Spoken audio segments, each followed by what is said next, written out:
Cricket खेल में जितेबाला गोटे खिलाड़ी शेष बॉल छक्का मारी मैच को जिताई दे था ताहा देखापी खूब रोमांचकर लगी था। एमितिरे तो छक्का मारी मैच को फिनिश करने किसी खिलाड़ी मान शौक भी होता है, किंतु जितेबाला शेष बॉल छक्का मारिबा अत्यंत जरूरी होता है एवं गोटे खिलाड़ी छक्का मारी मैच को फिनिश कर दिए ताहा देखिबार मजा ही किसी अलग होता है। किंतु थरे भाबंतु जदि गोटे खिलाड़ी शेष दुईटी बॉल दुईटी छक्का मारी मैच को जिताई दे था ताहले से मैच देखापी केते जे रोमांचकर न लागिबो। तेणु आज भिडियो आमे कथा हेबा सही खिलाड़ी मान विषय रे जे कि शेष दुईटी बॉल दुईटी छक्का मारी मैच को फिनिश करिसंती। वीडियो बहुत इंटरेस्टिंग हेबाकु जाउछि। वीडियो रे आगा को बढ़िया पूर्व मु आपनकु गोटे छोट रिक्वेस्ट करिबे कि वीडियो को गोटे लाइक करबा सहित चैनल को मध्य सब्सक्राइब कर दियंतु। चलंतु वीडियो रे आगा को बढ़िबा। Number 7 नाथान McCullum. न्यूजीलैंड रो धुआंधार ऑलराउंडर नाथान मैक्यूलम लंबा लंबा छक्का मारिया पई बेस जणाशुना।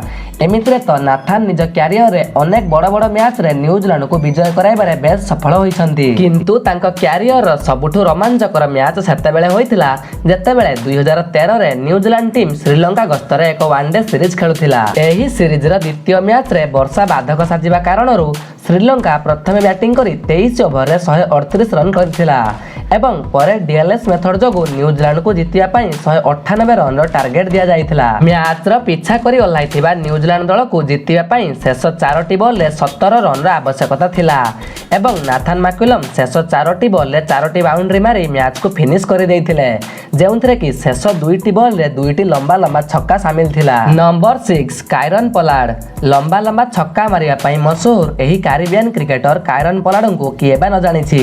निजर पावर हिटिंग बल रे अच्छा अच्छा बॉलर मानक जिना हराम कर देउथिबा एही धुआंधार खिलाड़ी पोलार्ड मध्य गोटे थर एही काम करि सारिछंती। 2017 पाकिस्तान सुपर लीग रे लाहौर और कराची मध्य रे खेला जाउथिबा एक मैच रे लाहौर कराची को जितिया पई 156 रन रो लक्ष्य देइथिला, जाहाकू पीछा करी ओलाइथिबा कराची दल को शेष ओवर रे जितिया पई 14 रन रो आवश्यकता थिला।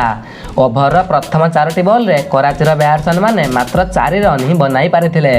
फल रे कराची को एही मैच को जितिया पई शेष 2टी बॉल रे 10 रन रो आवश्यकता थिला। एमिति एक जटिल परिस्थिति रे पिच रे छिड़ा होइथिबा कायरन पोलार्ड शेष 2टी बॉल रे 2टी छक्का मारी मैच को फिनिश कर देइथिले। Number 5 Mitchell Marsh. 2014 champions league रे डॉल्फिन्स और पर्थ मध्य रे खेला जाउथिबा एक मैच रे डॉल्फिन्स टीम पर्थ को जितिया पई 165 रन रो लक्ष्य देइथिला। मैच रे पीछा करी ओलाइथिबा पर्थ टीम को जितिया पई शेष ओवर रे 16 रन रो आवश्यकता थिला।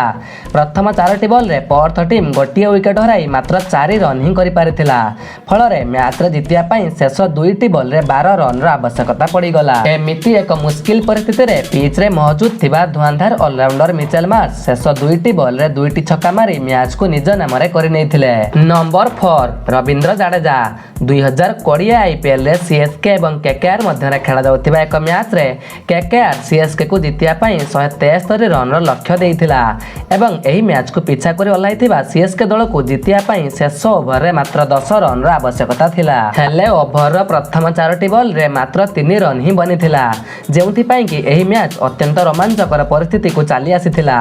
शेष 2टी बॉल रे 7 रन रो आवश्यकता थिया बेले रविंद्र जाडेजा शेष 2टी बॉल रे 2टी छक्का मारी मैच को फिनिश कर देइथिले। Number 3 MS Dhoni. देख जदि कथा छक्का मारी मैच जिताइबार आसी थाए एवं सेथिरे कैप्टेन कुल माहींको नाम आसी न थाए ताहा असंभव। 2017 आईपीएल रे पुणे और पंजाब मध्य रे खेला जाउथिबा एक मैच रे पुणे को जितिया पई शेष ओवर रे 23 रन रो आवश्यकता थिला। एमिति एक मुश्किल परिस्थिति रे मैदान रे उपस्थित थिबा एमएस धोनी प्रथम 4टी बॉल रे 11 रन करि पारिथिले। फल रे एही मैच को जितिया पई शेष 2टी बॉल रे 12 रन रो आवश्यकता थिला एवं महेंद्र सिंह धोनी निजर फिनिशिंग एबिलिटी देखाई शेष 2टी बॉल रे 2टी विशालकाय छक्का लगाई मैच रे फिनिश कर देइथिले। नंबर 2 रोहित शर्मा।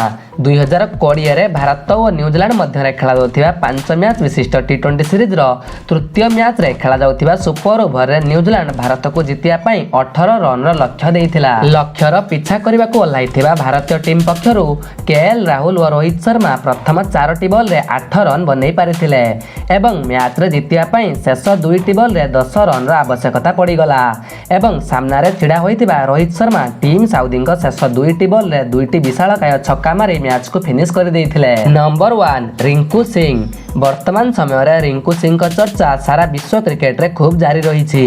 ଶେଷ ମୁହୂର୍ତ୍ତରେ ଲମ୍ବା ଲମ୍ବା ଛକା ମାରି ମ୍ୟାଚକୁ ପଲଟାଇ ଦେବାର କ୍ଷମତା ରଖିଥିବା ଏହି ଯୁବ ଖେଳାଳିର ସମସ୍ତେ ଖୁବ୍ ତାରିଫ କରୁଛନ୍ତି। ଖାସ୍ କରି ପ୍ରଥମେ ରିଙ୍କୁ ସିଂ ସେତେବେଳେ ଚର୍ଚ୍ଚାକୁ ଆସିଲେ ଯେତେବେଳେ 2023 IPLରେ KKR ଓ ଗୁଜରାଟ ମଧ୍ୟରେ ଖେଳାଯାଉଥିବା ଏକ ମ୍ୟାଚରେ ଗୁଜରାଟ KKRକୁ ଜିତିବା ପାଇଁ 205 ରନର ଏକ ବିଶାଳ ଲକ୍ଷ୍ୟ ଦେଇଥିଲା। ମ୍ୟାଚରେ ପିଛା କରି ଓହ୍ଲାଇଥିବା KKR ଦଳକୁ ଜିତିବା ପାଇଁ ଶେଷ ଓଭରରେ 29 ରନର ଆବଶ୍ୟକତା ଥିଲା ଏବଂ ପିଚ୍ରେ ମହଜୁଦ ଥିବା ଯୁବ ଖେଳାଳି ରିଙ୍କୁ ଗୁଜରାଟର ବୋଲର ୟଶ ଦୟାଲଙ୍କୁ ଶେଷ 5ଟି ବଲରେ 5ଟି ଛକା ମାରି ଏକ ଭୟଙ୍କର ରୂପରେ ଫିନିଶ କରିଦେଇଥିଲେ।